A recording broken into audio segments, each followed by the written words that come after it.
Hi friends, welcome to వాణి రుచులు.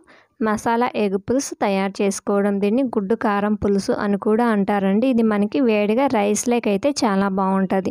మనకి పుల్ల పుల్లగా కారం కారంగా నోటికి కమ్మగా కూడా ఉంటుందండి. ఒకసారి ట్రై చేసి చూడండి. అలాగే ఛానల్ని కనుక ఫస్ట్ టైం చూస్తున్నట్లయితే సబ్స్క్రైబ్ చేసి బెల్ ఐకాన్ మీద క్లిక్ చేస్తే నోటిఫికేషన్స్ అనేది ముందుగా వస్తాయి.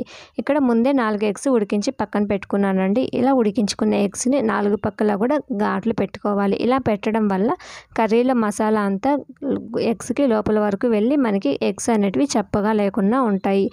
అన్ని ఎగ్స్ని కూడా ఇదే విధంగా ఘాట్లు పెట్టుకొని పక్కన పెట్టుకోవాలి. ఇప్పుడు స్టవ్ మీద ప్యాన్ పెట్టి అందులోకి 1/2 టేబుల్ స్పూన్ ఆయిల్ని యాడ్ చేసి కొద్దిగా పసుపు, కొద్దిగా సాల్ట్ని యాడ్ చేసుకొని మనం ఘాట్లు పెట్టుకున్న ఎగ్స్ని యాడ్ చేసి హై ఫ్లేమ్ మీదనే కొంచెం క్రిస్పీగా అయ్యేంత వరకు టాస్ చేసుకోండి. మనకి పైన పొర అనేది క్రిస్పీగా ఉండాలి. ఇలా ఉన్నప్పుడు ఈ ఎగ్స్ని ఒక ప్లేట్లోకి ట్రాన్స్ఫర్ చేసుకొని పక్కన పెట్టుకోవాలి. ఇలా పక్కన పెట్టుకున్న ఇప్పుడు అదే ప్యాన్లోకి 3 టేబుల్ స్పూన్ల ఆయిల్ని యాడ్ చేసుకోండి.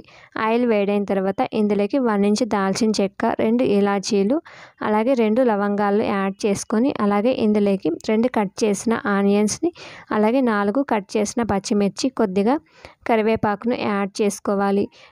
ఇలా యాడ్ చేసుకున్నాక ఇందులోకి 2 ఎండుమిర్చి కూడా యాడ్ చేసుకొని ఆనియన్స్ అనేటివి పచ్చివాసన పోయి గోల్డ్ కలర్ వచ్చేంత వరకు వేయించుకోవాలి. ఇలా వేయించుకున్న దాంట్లోకి 1/8 టీ స్పూన్ మెంతుల పొడిని యాడ్ చేసుకొని మెంతుల పొడి కూడా ఆయిల్లో వేయించుకోవాలి. ఇలా వేయించుకున్నాక ఇందులోకి 1/2 టేబుల్ స్పూన్ అల్లం వెల్లుల్లి పేస్ట్ని, అలాగే 1/4 టీ స్పూన్ పసుపుని, 1/2 టేబుల్ స్పూన్ సాల్ట్ని యాడ్ చేసుకొని అల్లం వెల్లుల్లి పేస్ట్ అనేది పచ్చివాసన పోయేంత వరకు బాగా ఫ్రై చేయండి. ఇలా ఫ్రై చేసుకున్న దాంట్లోకి 2 కట్ చేసుకున్నటువంటి టమాటాలని యాడ్ చేసుకొని, అలాగే 1/2 టేబుల్ స్పూన్ కారంని, 1 టీ స్పూన్ ధనియాల పొడి, అలాగే 1/4 టీ స్పూన్ జీలకర్ర పొడిని యాడ్ చేసుకొని టమాటాలు కూడా ఆయిల్లో బాగా ఫ్రై అయ్యి ఆయిల్ పైకి తేలేంత వరకు వేయించుకోవాలి.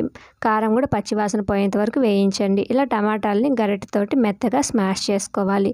ఇలా టమాటాల నుంచి ఆయిల్ పైకి తేలాక ఇందులోకి 1/2 కప్పు చింతపండు రసంని యాడ్ చేసుకోవాలి. ఇలా యాడ్ చేసుకున్న దాంట్లోకి 1/4 కప్పు వాటర్ను కూడా యాడ్ చేసుకొని ఇదంతా కూడా గరిటెతోటి ఒకసారి కలిసే విధంగా కలుపుకొని మీడియం ఫ్లేమ్ మీదనే కర్రీ అనేది బాగా తెల్లగాగేంత వరకు ఉడికించుకోవాలి. ఇలా ఉడికించుకున్న దాంట్లోకి మనం ఘాట్లు పెట్టి ఫ్రై చేసుకున్న ఎగ్స్ని యాడ్ చేసుకోవాలి. ఇలా ఎగ్స్ యాడ్ చేశాక గరిటెతోటి ఒకసారి బాగా కలిసే విధంగా కలపాలి. ఇలా కలుపుకున్న దాన్ని మూత పెట్టి మీడియం ఫ్లేమ్ మీదనే 5 to 6 మినిట్స్ ఉడికించుకోవాలి. 6 మినిట్స్ తర్వాత మనకి కర్రీ అంతా కూడా ఎగ్స్కి పట్టి ఈ విధంగా దగ్గరగా అవుతుంది. ఈ స్టేజ్లో ఉన్నప్పుడు మనం గరిటెతోటి ఒకసారి బాగా కలుపుకొని స్టవ్ ఆపేసే ముందు కొద్దిగా కొత్తిమీరని స్ప్రింకిల్ చేసుకోవాలి. కొత్తిమీర స్ప్రింకిల్ చేసి స్టవ్ ఆపేసి కొత్తిమీర అంతా కూడా కర్రీలోకి కలిసే విధంగా బాగా కలుపుకోవాలి. ఇంతేనండి, మసాలా ఎగ్ పులుసు తయారు చేసుకోవడం.